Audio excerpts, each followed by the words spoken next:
Chapter 7 इन भोजपुरी। निर्गमन का पुस्तक 7वां अध्याय का मनन। 7 अध्याय में 24 वचन लिखल गल बाटे।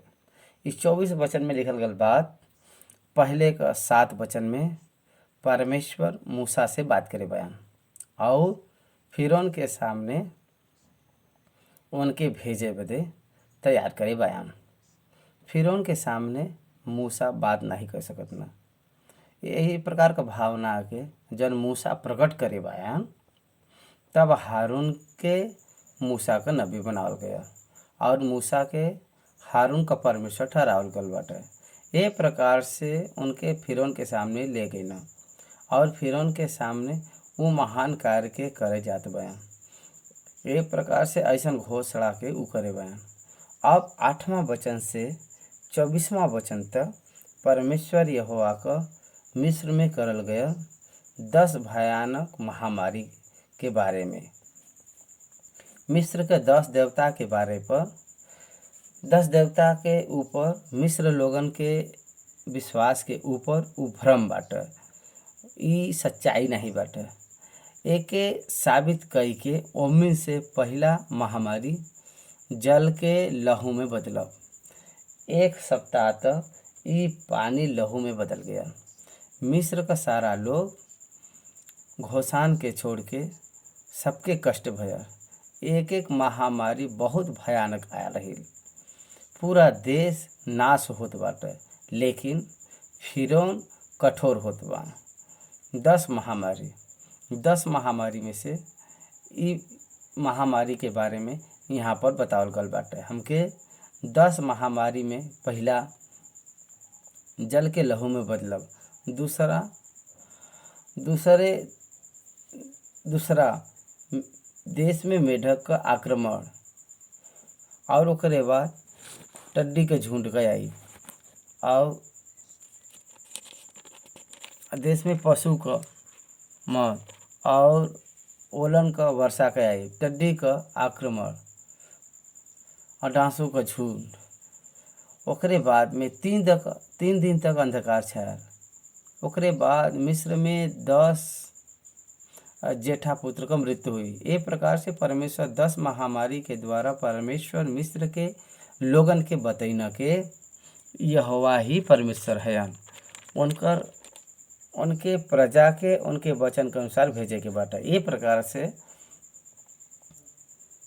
फिरौन का परिवार और सारा मिस्र के लोग जौन इस्राएली लोग चाहना वो सब इस्राएलियन के देख के उनके बाहर भेजल गया। 7वां अध्याय हमके पहला महामारी के बारे में बतावल गईल बाटे। अब वचन के मनन में अहम जाब। निर्गमन का पुस्तक 7वां अध्याय ओकर पहले वचन से हम पढ़ब। त यहोवा मूसा से कहना, तो ई शब्द ऊपर का अध्याय के आखिरी के शब्द के जोड़त बा। पिछला 4 अध्याय में मूसा परमेश्वर से का कह रहे न, हम बोले में भद्दा भाई हमार बात फिरौन कैसे सुनी है। ये प्रकार से अपने समस्या के वो परमेश्वर के सामने रखना। परमेश्वर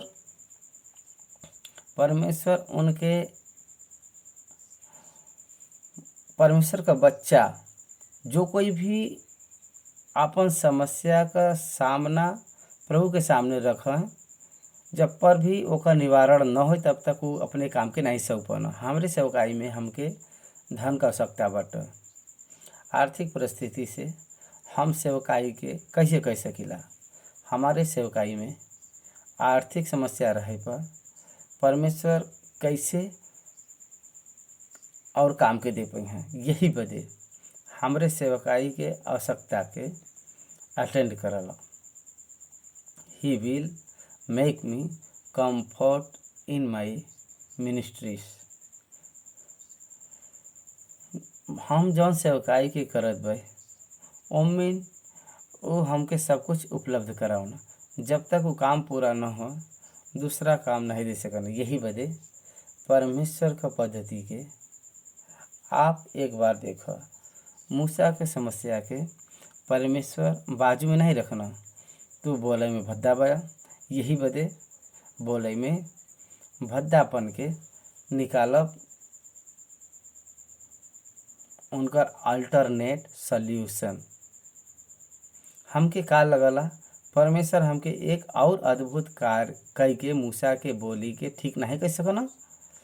मूसा में सिर्फ बोले का समस्या बटे क्या, मूसा का परमेश्वर काम बदे जाए बदे एक स्पीच ही कारण नहीं बटे, वो परिपूर्ण रूप से तैयार नहीं हो पावत बा। ये पर परमेश्वर उनका सारा कमजोरी के ठीक कई के जात बा, बलवान बनाओ जात बान, उनके बलवान बनाओ जात बा।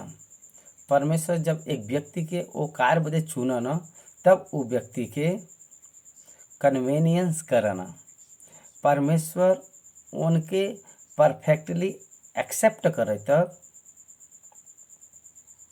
तैयार करना। आज भी परमेश्वर के सेवकाई में ऐसे ही होला। परमेश्वर अच्छा है, परमेश्वर समझना, परमेश्वर हमरे समस्या के समझना, हमरे कमजोरी के भी वो समझना। यही बदे तो इस सब पिछला अध्याय में जौन समस्या के मूसा परमेश्वर से बतैना, वो समस्या का हल वो बतावत बा। देखो मूसा से परमेश्वर का कहत बा, सुनो, हम तहके फिरौन बदे परमेश्वर सा ठहरावत भाई, और तहार भाई हारून तहार नबी ठहरी। एकर मतलब का बटे, मूसा महान हुई का, नबी आपिस कैसे बनला, ये हमके समझ में आई। God's spoke man his spirit. जब परमेश्वर मनुष्य से बात करल चाहना, परमेश्वर मनुष्य से डायरेक्ट बात न कही के उनकर भविष्यवक्ता के द्वारा वो बात करना। इब्रानी के पत्री पहला अध्याय पहला वचन यह हमके बतावला। का बतावला, पहले के समय में परमेश्वर बाप दादा से थोड़ा कही के और भांति भांति से भविष्यवक्ता के द्वारा बात करना, ऐसा लिखल बाटे। ए प्रकार से परमेश्वर स्वयं होई के कभी भी बात नहीं करे बा, भविष्यवक्ता ही बात करे बा। यही बदे यहोवा मूसा से कहना, हम जौन कुछ भी कही उस सब बात के ताके हारून के बताओ बाटा। हारून से परमेश्वर स्वयं बात न करें, मूसा से ही परमेश्वर बात करी हैं। It is a discipline of God, Moses is the selected not Haroon. परमेश्वर मूसा के चुनना, परमेश्वर हारून के नहीं चुनना। यही बदे परमेश्वर डायरेक्टली हारून के नहीं बतावत बा, मूसा के बतावत बा। मूसा के परमेश्वर के स्थान पर रखे पाए, मतलब बतावे के स्थान पर मूसा के रखल गल बाटे, रखे बा।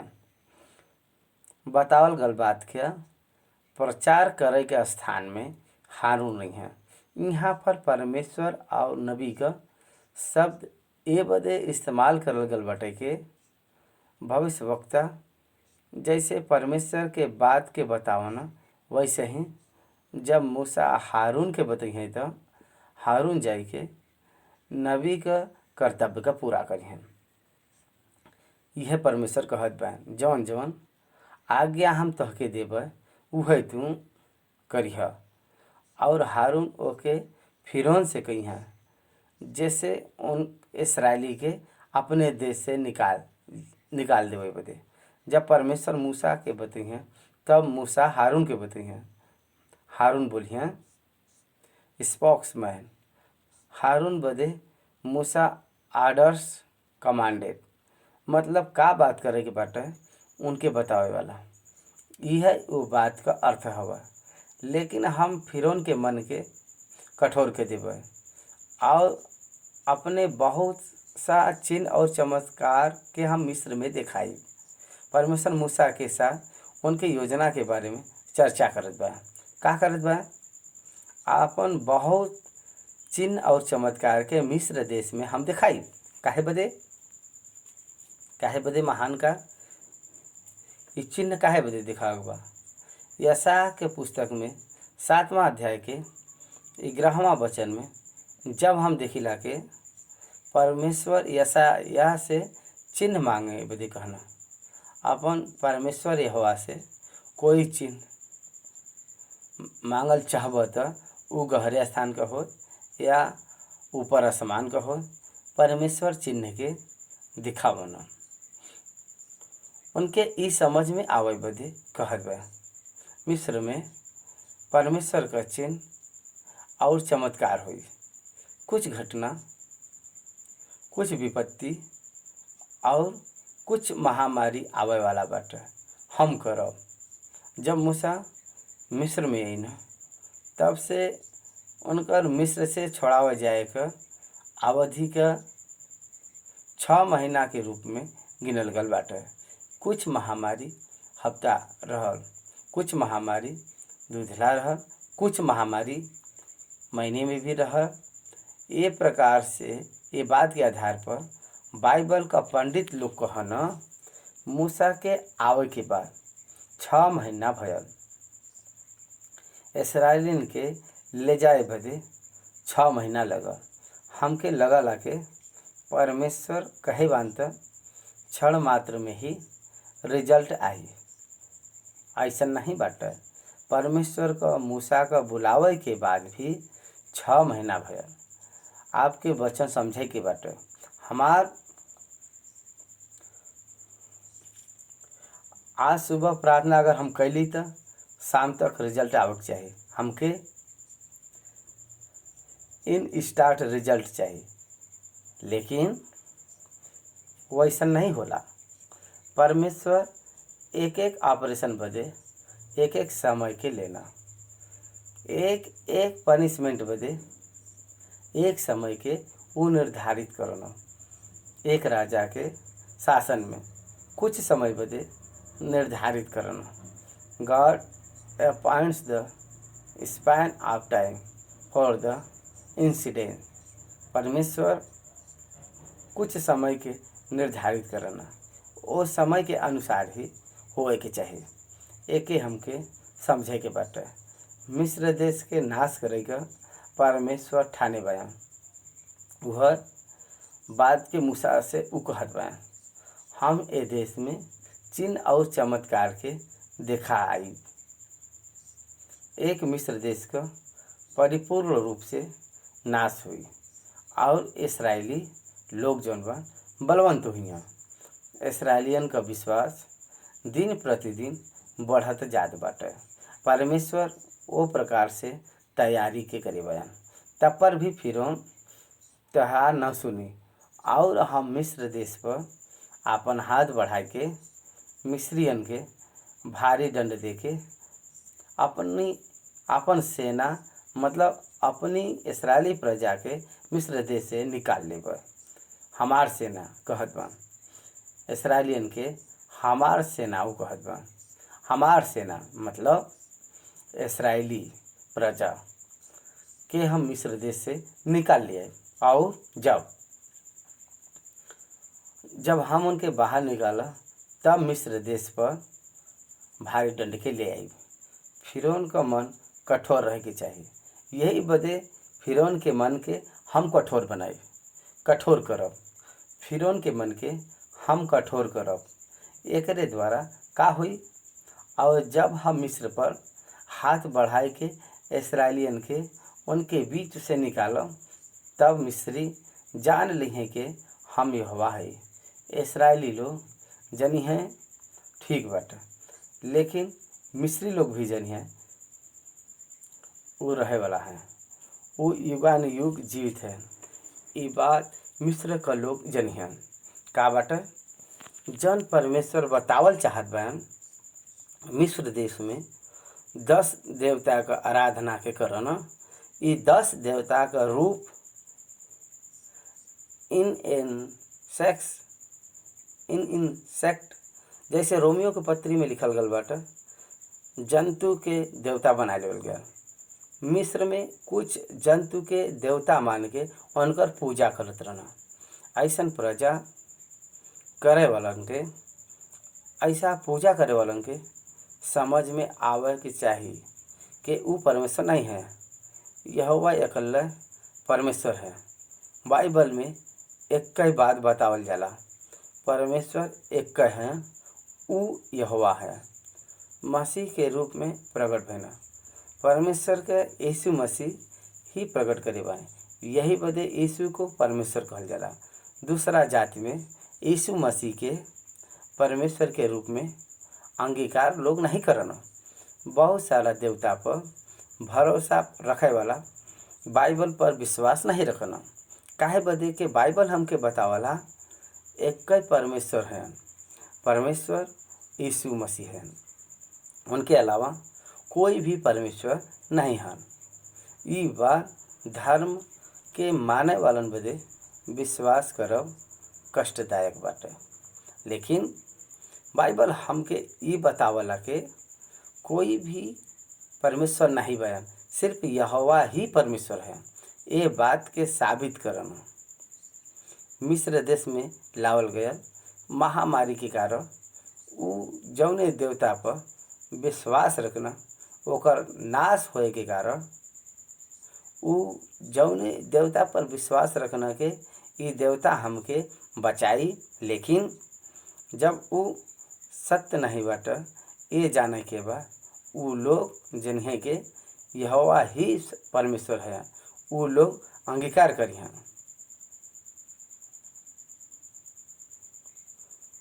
उ फिरौन घोषणा के न इस्राएल लोग जब परमेश्वर के सामर्थ्य से छुड़ावल गई न, जब उनकर पीछा के न ओकरे बाद लाल समुद्र में उनकर सेना डूब जाए के बाद उ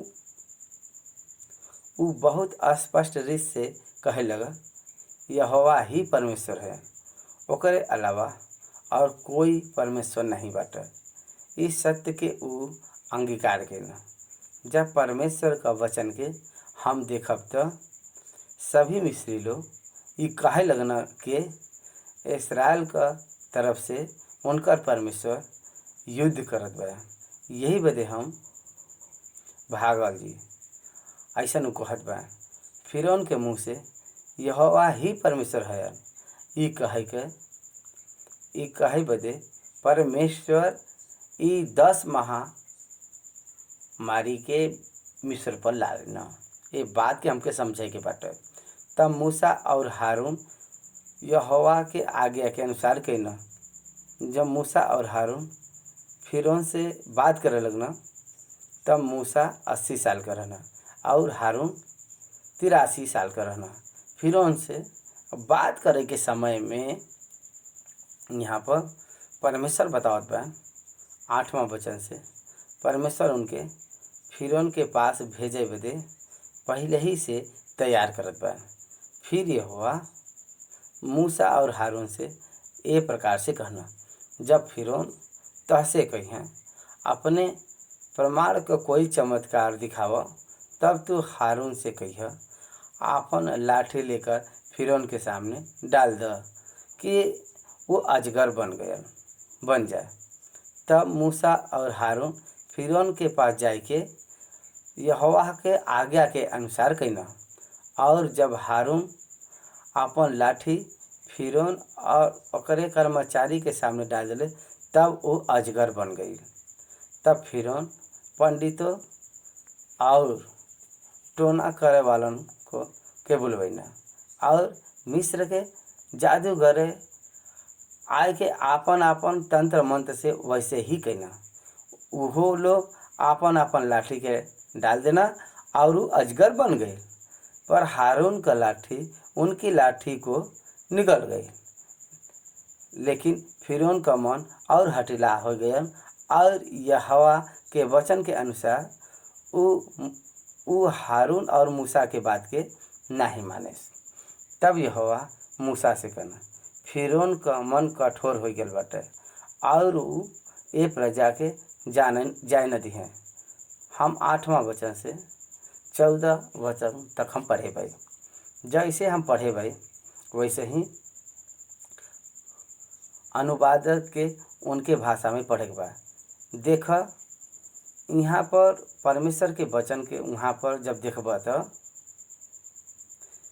यहाँ पर मूसा हारून के बताए बा और हारून जाए के फिर उनके बताइए।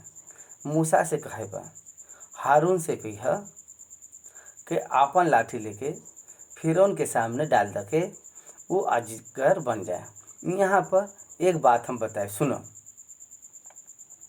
जब हाथ में लाठी बाटे तब अजगर बना दे चाहत रहा। निर्गमन के पुस्तक में जब मूसा के बुलावल गया, जब लाठी के फेंके बदे कहना तब साफ बनल और वहाँ से भाग गए ना। ये प्रकार से हाथ में जब लाठी बाटे तब वो अजगर बनाए सकत ना, लेकिन लाठी डाले के बाद अजगर बनेगा। He looks at the comfort of the servant. परमेश्वर उनके दास के कंपार्ट के भी देखाना, उनके समझ में आवे के चाहिए और अच्छा से समझ में आवे के चाहिए। एक ही हमके देखे के मिले था, हारून का लाठी डाले पर अजगर बनल। जब सर्फ बनल तब फिरौन तंत्र मंत्र और टोना करे वालन के बुलवैना। वो लोग आपन आपन लाठी के डाल देना और वो अजगर बन गया। यहाँ पर हमके ध्यान देवे के चाहिए कि ई जब अजगर बन गया लाठी तब मूसा का लाठी ओके निकल गया, अजगर के निकल गया। यहाँ पर हमके ये ध्यान देवे के चाहिए कि जब हम हारून का लाठी सारे लाठी के निकल गया, फिर ओकरे बाद में ये टोना करे वाला लोगन का लाठी डिसअपियर भया। एक बार तू सोचा यहाँ पे का कहल चाहत बा। परमेश्वर जब हम यहाँ पर देखल जी तो सृष्टि से शून्य में बदले वाला, सृष्टि के शून्य में बदले वाला परमेश्वर एक है।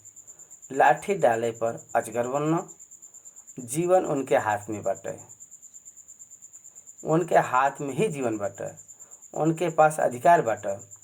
ये दिखावे बदे हारून का हाथ का लाठी अजगर बनावे के बाद टोना करे वालन का लाठी के वो निकल लेना और वो डिसअपियर हो ना। एक मटेरियल कभी भी डिसअपियर नहीं होला, चेंज ऑफ फॉर्म होला। लकड़ी के जलावे से राख बनला।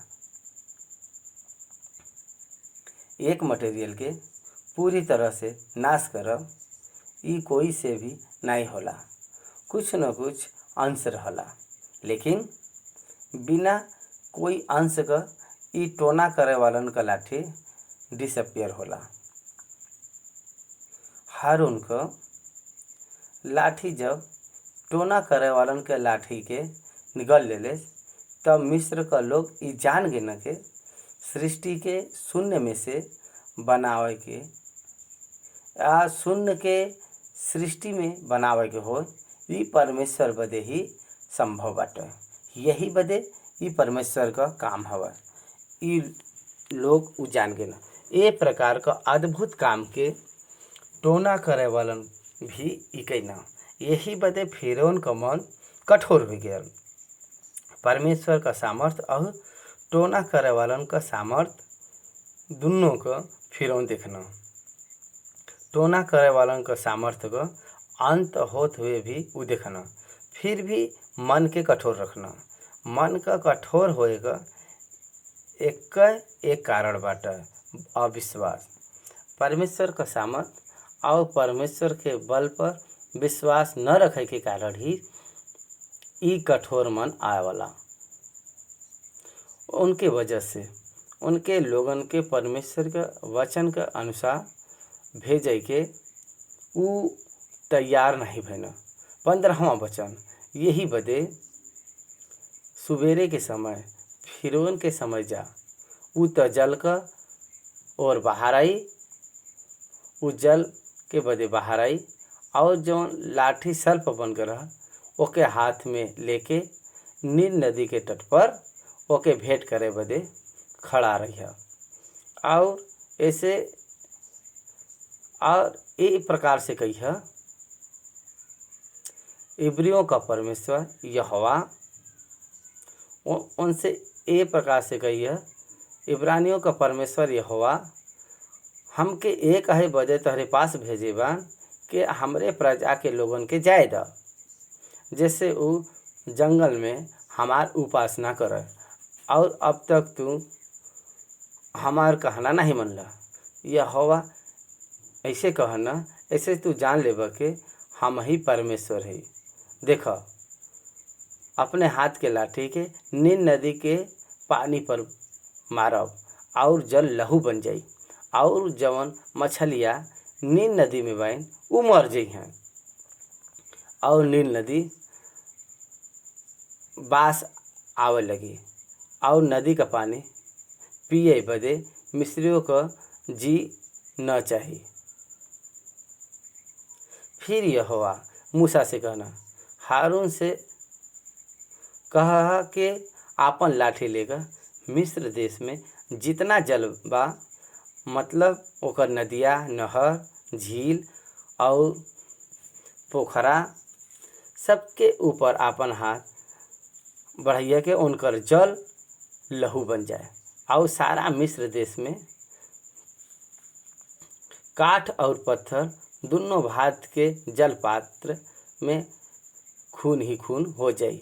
तब मूसा और हारून यहोवा के आज्ञा के अनुसार कैना, मतलब उ लाठी के उठाए के फिरौन और उनका कर्मचारी के देखत नील नदी का उनके कर्मचारी के देखत नील नदी पर मरना और नदी का सब जल लहू बन गल और नील नदी में जौन मछलियाँ रहनी उ मर गई और नदी से दुर्गंध आवे लगल और मिस्री लोग नदी का पानी नहीं पी सकना और सारा मिस्र देश में लहू हो गया।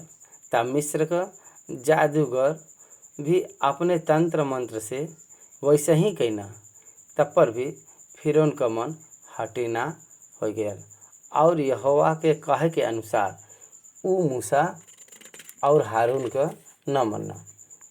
हम ये वचन के पढ़े भाई और हम चाहत भाई के अनुवादक लोग भी अपने अपने भाषा में ये पढ़।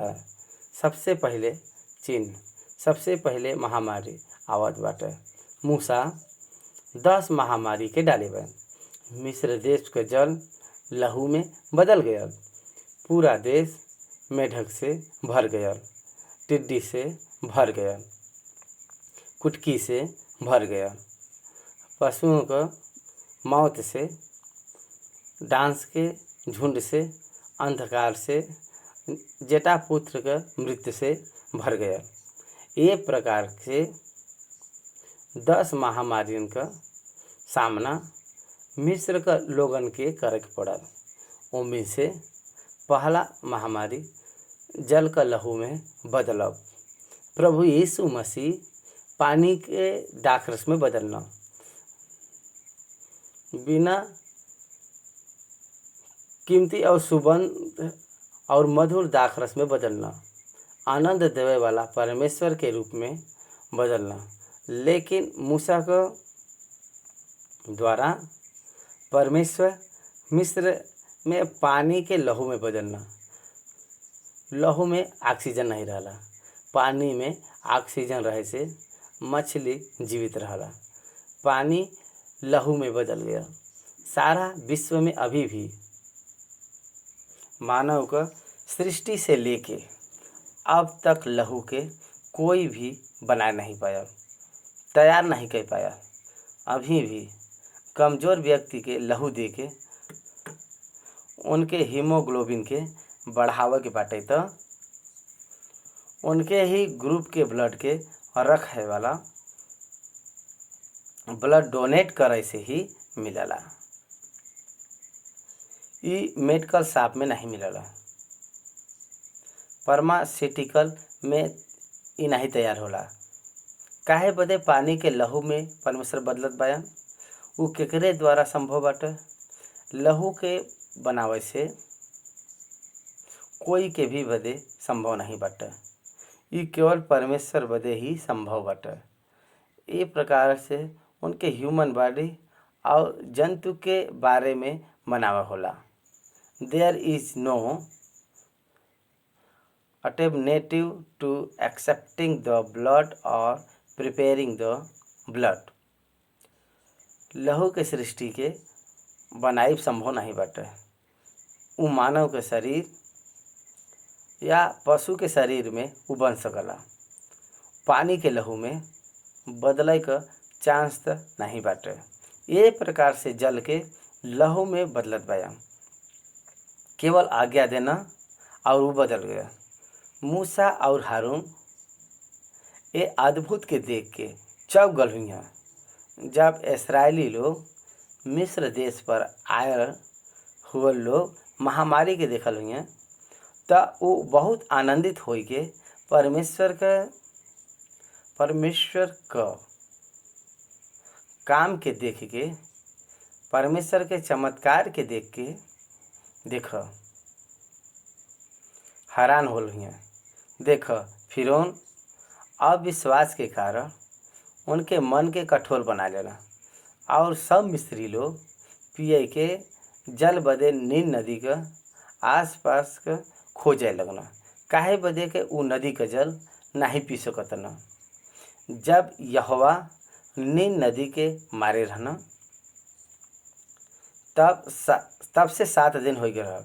उ पित्तल के पात्र में पेड़ पौधन बदे मटका में पिए बदे जवन भी जल रखे रहना उ सब ब्लड बन कर रहल। नदी का जल लहू में बदल कर रहल। तालाब में जवन पानी रहल उ लहू बन गया। नदी का जल लहू में बदल गया। बहुत दुर्गंध ओ देश में फैल गया। एक व्यक्ति आ पशु अगर ड्रिंकिंग वाटर नहीं लेला तो वो बहुत ही समस्या होला। बिना आहार के मनुष्य जी सकला, लेकिन बिना पानी के जियब मनुष्य बदे कठिन बाटे। वो प्रकार से 7 दिन तक उनके पास पानी नहीं रहल। 7 डेज तक लहू ही रहल उनके घरे में और उनके पात्र में लहू ही रहल। ई लहू के देख के मिस्र लोग घृणा करे लगना। फिरौन बदे ई एक सिर दर्द बनकर रहल। कौने प्रकार से एके फिरौन ले लेवा। जब हम देखी ले जाता फिरौन